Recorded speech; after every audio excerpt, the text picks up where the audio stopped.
Happy Thursday, you all. Come on in. Come on in. Going back in on Bishop Whitehead, you all. Good evening. Good evening. Welcome for joining me. Welcome to God First Christ Gang Media News. Welcome to God First Christ Gang Media News. I'm your host, Brian Taylor Bridges. Welcome to God First Christ Gang Media News, y'all. Come on in. I'm going to run this one back, you all. I'm not sure if my people came in here and said that they couldn't hear me. So I was kind of discussing Bishop Whitehead again, you all. Earlier this year, I done a story on Bishop Whitehead where he was robbed during a live stream on a Sunday, you all, while he was actually on a Sunday service. Now, when this particular thing had happened, you all, off the bat, off the muscle, right immediately, I thought that it was staged, you all. I thought that he had particularly paid some people, some individuals to possibly run up in his church on a Sunday. Now, while he would pick a Sunday for all the days of the weeks, you all, to actually be robbed on a live stream. I'm pretty sure that with the insurance that was actually placed on this particular jury, you all, he had to do it in a similar location to what would be a public setting, to where he would actually have a lot of witnesses, you all. And in this particular case, the pastor had it down to the T, because he had people that was from his actual church to vouch for this, you all. Not only did he have the church to vouch for it, but he had the world to particularly vouch for these individuals, to vouch for this robbery, you all. Now, in this particular Fed case, it was not the robbery that actually got him in trouble, you all. But I do, in my honest opinion, I know that without a doubt, it brought a lot of unnecessary heat to the bishop, you all. Not just unnecessary heat, but unnecessary exposure. I'm pretty much asking, what happened to people being moderate, especially pastors, you all. I mean, back then we would actually have pastors that would be pleased, would be very happy to have a Cadillac, you all. And it wasn't no STSD. Would happen to be some Fleetwoods or some Brohams or some things of that nature. But to now, in 2022, going into 2023, these pastors feel like they need a double R. I said it like they need a double R. Now, what would make a pastor ride around in a Rolls Royce, particularly passing up all the homeless people that's actually on the streets, you all? Because what would Christ do? I mean, would Christ be in a two-door coupe? With 12 disciples, he would probably be in a Scooby Dooby van or some kind of dually truck, you all, somewhere Christ could actually help the people, you all. I do not think that he would be riding around in some kind of private jet, flying all over the people that he should actually be praying for, you all. But then again, you have these pastors now today. They are over extravagant, wearing these pimp suit, $10,000 suits to their particular churches and things of this nature, wearing more jewelry than their actual whole church community combined. I said that this man is more wearing suits and clothes that's worth more than his whole church organization community combined, you all. This is when you begin to question a lot of things that the pastor has done, you all. Now, he was released from prison in 2013, you all, and on early release from good behavior, things of this nature, you all. But when you had a second chance at life, you have a mayor, particularly backing you, you all, standing behind you, hoping that you had changed, putting out his name behind your name to, help kind of build you a particular platform, and then you go out here and do the same things that got you in trouble the first time. Now, why is an elderly woman from your particular establishment people trusting you in the name of God. They trusting you in the name of God to be a good steward as you are, and to lead them and guide them to make better possible decisions for their lives. Now here we have one of these church elders had actually given this man $90,000. I mean, for someone to trust you to help them purchase a home and do things of this nature, and you go out on a shopping spree, you all. This is not godly at all. You know, this is not none of things that God will promise to you, you all. I don't know how these people today actually picking the leaders that they are choosing to follow, but a lot of these people are actually engaged with this type of this type of performance, or what might I say, you all. Again, I do have the description and links below, and I will read an article as always, you all, so you can get a better understanding of what has actually going on, because again, this is an update on the bishop, man. Like I said, man, I just don't understand why these pastors are not more moderate, you all, more modest, in a lifestyle living. But then you have pastors like the bishop, you all. Like I said, I don't think he actually learned from his first mistake, you all. Maybe he had just gotten better at the things that he was actually doing, you all. And now these things are coming back to show and manifest. It's different when you have one incident, you might can kind of reevaluate this type of thing, but it's multiple people that has filed lawsuits on the bishop, you all. And like I said, man, I just not understanding this at all, you all. But I'm gonna go ahead on and read a brief article. It said the bling Bishop Lamor Whitehead laying low in a New Jersey McMansion after Fed fraud charges, you all. It said controversial Brooklyn Bishop Lamor Whitehead was laying low in a gaudy New Jersey McMansion Tuesday,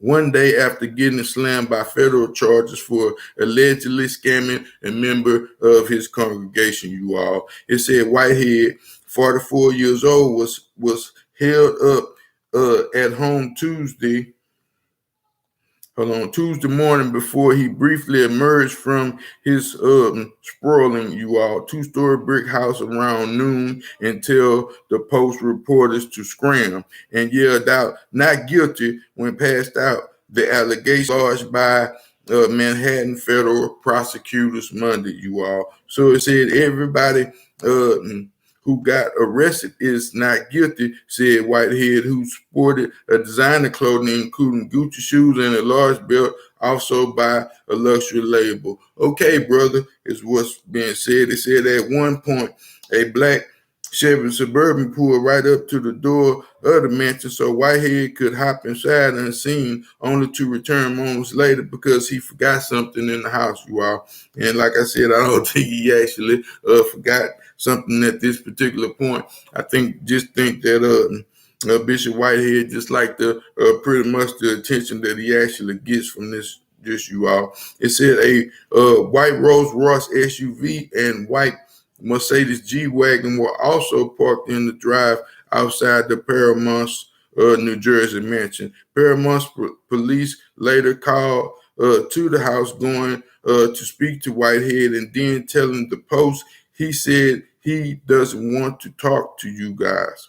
They said the flashy-looking pastor, who also made headlines earlier this year when he was robbed at gunpoint delivering a sermon, was charged Monday with allegations of scamming parishioners out of $90,000 and blowing it on luxury goods, you all. Again, like I said, it said the parishioner told the feds that Whitehead promised her he would use the money to buy her a home, and promised he allegedly never fulfilled, you all. He also was charged with extortion in another scam in which he allegedly received $5,000 from a local businessman and asked the same businessman for a $500,000 loan, you all, not a $50 loan, but a $500,000 loan, you all.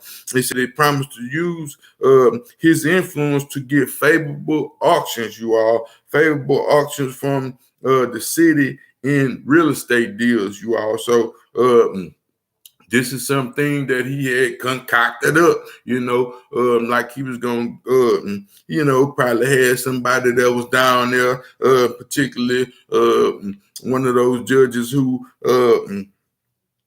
foreclose on these certain properties, you all, so they can get these properties at a low value, so forth and so on. But this was something that he could not hold his end to also, you all, because like I said, man, these cities, they had been doing these real estate deals and so forth and so on for so long.